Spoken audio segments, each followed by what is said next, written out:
Okay, our next question comes from Lisa Kosan, and it goes to Mr. Tierney. Speaking of the tenor of the campaign, we need a congressman who will work for the common good of the country, and not a particular party. So what would you do, what could you do to bring detente to this Frosty relationship that currently exists in the party system and in Congress? Well, I think if you were to ask every member of Congress, they all think they are working for the betterment of the country on that, and I think that you have to give people's motives some credibility here. I think what it comes down to is that we have a party system. We have a two-party system in this country. In order for it to work, the majority in any given time has the responsibility to reach across the aisle, to be open to the idea of working with the other party and to making and accepting some concessions and moving forward on that. I would make sure that we did that again, because we've done it in the past. In 2007 to 2010, when the Democrats were in the majority, we passed over 400 bills that were signed into law. 70% plus of those were bipartisan on that basis. And they were 2 of those years, as I mentioned earlier, we had a Republican President, George Bush, that we didn't necessarily agree with philosophically. But we passed science, technology, and engineering and math programs on that, the Competes Act that allowed us to get more teachers in there, more innovation, more science investments to move forward. We passed an energy and security bill. We raised the minimum wage. When the president's financial situation started to erode in this country, we tried to work with him. And even though we didn't agree on that rebates to 130 million people were the best way to go, we did that as a way to try to stimulate the economy and move forward. So time after time, it was shown to do that. This particular Congress is sort of the Tea Party Congress. It's the one that doesn't believe in government. I think that you take 2 experts, one is centrist and one with the American Enterprise Institute, which most people believe to be more conservative. In 40 years as historians of Congress, they say this is an extremely ideological group, that they don't give any credence at all to their political opponents' positions, that they are uncompromising and take great pride in that. And they've only passed 61 bills. That's 1/4 of the bills that the Do-Nothing Congress passed when Harry Truman was complaining about them. They're not interested in getting things done. They're interested in making political statements. 33 votes to get rid of the Affordable Care Act. Not to fix it, not to improve it, not to try to work forward, but to just basically try to rip apart something that had already been democratically decided. This is not going to move this country. So I think what we need to do is we need to have people in responsible positions that will reach across the aisle, that have a track record of doing that are not so ideologically driven on that basis.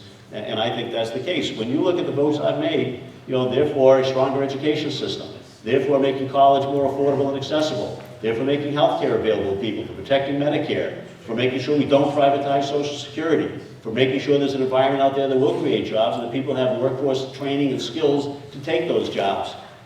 These are the things that aren't Democrat, aren't Republican. My opponent might say that he thinks they're liberal because he doesn't agree with them, or because they brings your percentage to a certain amount of votes with a party, but there are things that this district count on. These are things that people in this district want done. And that's why they've sent me back, 8 times, and that's why they'll send me back again. It's the middle class that needs the attention, and we need to get those things done, not be worried about giving millionaires tax breaks at our expense.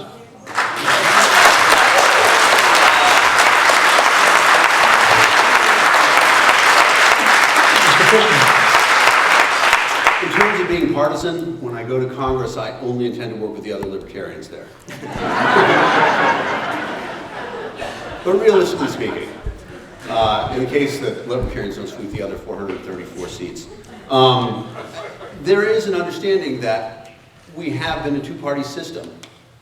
And it's incredible to people that when they see me up here, the number one thing that people say to me is, "You're so articulate, you're so well spoken." Why would you say that? Why would it be shocking to you that a citizen who wanted to run for office could express political ideas, could express an interest in the future of the country? It shouldn't be shocking. It should be a wake-up call saying, this is what we are. This is Massachusetts. We have a history. John Adams, who wrote our Constitution, the first citizen senator, the first citizen soldier, the idea that citizens are the backbone of our government and that we all have a civic duty. I think one of the worst things that's happened in the United States is that we don't teach civics anymore in high school. It used to be an important thing that we could understand how our government worked and why our government worked this way, and where there were ideas where we should compromise, but where sometimes we shouldn't have to compromise. Democrats complain a lot about an obstructionist Congress, but the Republican Party today is the Republican Party that the Democrats made by using a small majority to push through legislation that a lot of people disagree with strongly. We have a Bill of Rights, we have a Constitution so that we do not have a tyranny of the majority, so that we don't have an idea that 51% of the people can say, you 49%, or as Mitt Romney would refer to them, you 47%, are no longer people that we consider worthwhile. We're going to use our small majority to inflict upon you what we think is best for everybody. And that's not what we're founded on. We're founded on the idea that we should each be able to choose our own destiny, that we should each have as much liberty as possible, so long as we don't interfere with anybody else's liberty. And that doesn't mean that 51% of the people can say, this is not okay for you. It's important that we understand, too, that ideology is not a sin. The idea that you are committed to an idea, the idea that this idea is so important to you, is something that we should respect. When we talk about the fact that there have been 33 votes against the Affordable Care Act, those congressmen are not going home to lose elections. They're going home and they're going to win elections because they are voting for people that represent and agree with them. We can argue that the ACA is good, we can argue that the ACA is bad, but what we have to understand is that there is a strong difference in the country. And when there's a difference like that in the country, we're not meant to be one monolithic government. We're meant to be 50 different states. We can decide these things at a smaller level and disenfranchise less people by saying government doesn't have to be this monolithic.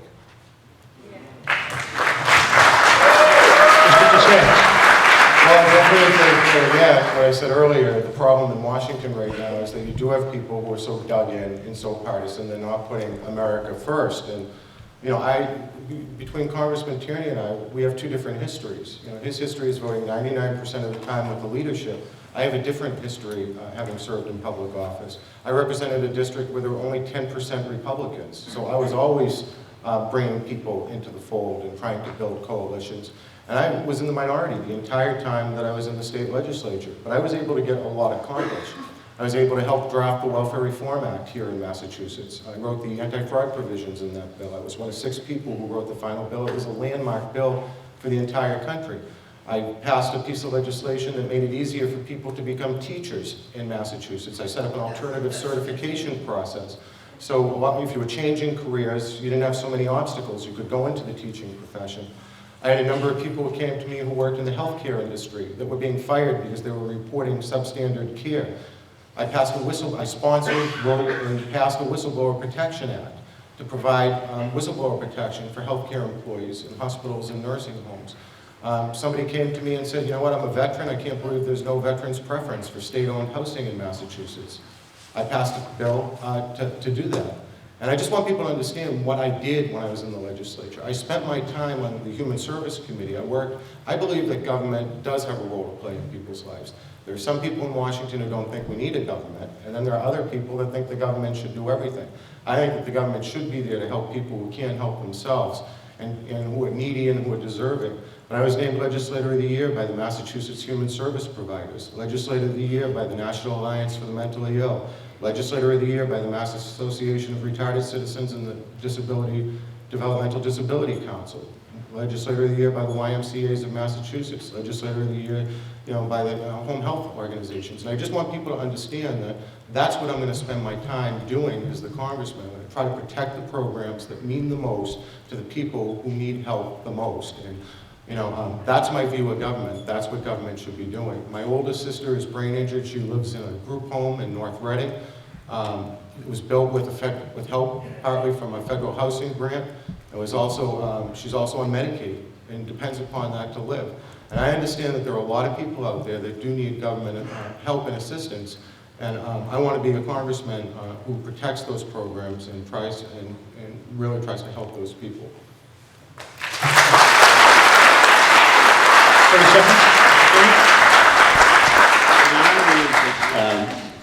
Then Mr. Tisei, who says that he thinks there is a role for government, would go down and support the exact party that has said there is no role for government, the one that is making sure that they obstruct everything that's attempted to be done, the ones that want to shrink government so it drowns in a bathtub, the ones that want to see Medicare wither on the vine. So Mr. Tisei going to Congress is not going to change that radical majority in the Republican side, and it isn't a case of Democrats thinking government should do everything. We think that we should make sure that college is affordable and accessible, and that's what I've worked on, that Medicare is there with its guaranteed benefits, Social Security is not privatized. Mr. Fishman? Every face on Mount Rushmore is a third-party candidate. There's a point in time in which we understood that it doesn't have to be just two parties, and the conversation is emphasized. The idea that conversation is the important part of the process, and there's not a conversation going on right now. Right now, the two parties are set on demonizing each other and blocking what's going to happen. It doesn't have to be that way. It doesn't have to be that way if you guys don't want it to be that way. The problem is that right now, we're split. Mr. Desai? And I do think you need leaders who are problem solvers. That's what I did in the legislature. I worked with Democrats. I crossed the aisle. I have the history of being able to do that. That's what our country needs right now, to get back on track. Nothing's going to change if John Tierney's reelected. We know what his record is. He won't go across the aisle. He votes 99% of the time. He's rated as one of the most partisan Democrats in the chamber. And we have it all within our ability to set, not just in this congressional district, but all over the country, to send in people to Washington who are willing to work together and act like adults. Okay.